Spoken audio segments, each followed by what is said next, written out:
This is a very clear example because I've seen a lot of IT teams do this. They add more friction, but this can also apply to any process. You could have a workflow with way too many statuses, way too many restrictions, way too many required fields on creation, requirements and conditional logic, and more required fields on transitions. You're just adding more friction the further you go in the process, and the harder you make it for someone to actually use that process, because they will just go to the path of least friction.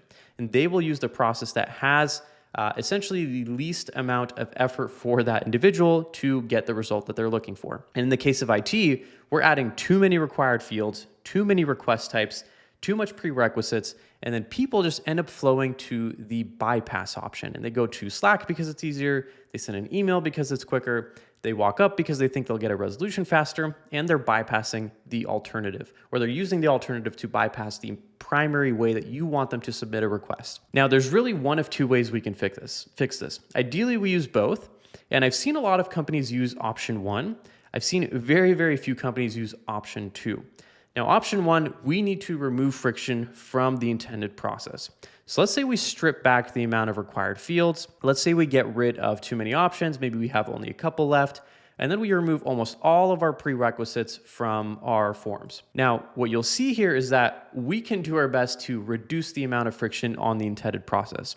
The problem is that we can never get this down to zero, because you can't have a request type, a form, whatever process you're building that needs more context, needs more information for reporting, for agents to be able to do their work, for employees to do their work. It's always going to include some kind of friction that still sort of drives people over to the alternative, which in some cases could just be not using the process at all. Task tracking is a really great example of that. If you have a task tracking solution, a lot of teams just might not track all of their tasks that they have. They might track a part of their tasks or none of their tasks if you're kind of not keeping up to date and keeping track of everything that's happening. So step one is we want to remove as much friction as possible from the process as we possibly can. And again, for the example of IT, we're removing required fields, we're removing too many options, too many restrictions, and we're removing prerequisites for actually submitting a request. But the second thing that most teams don't do is making the alternative harder. So if we have a bypass option, what we could do is we could pull in and add something like slower response times. We could add a lower default priority.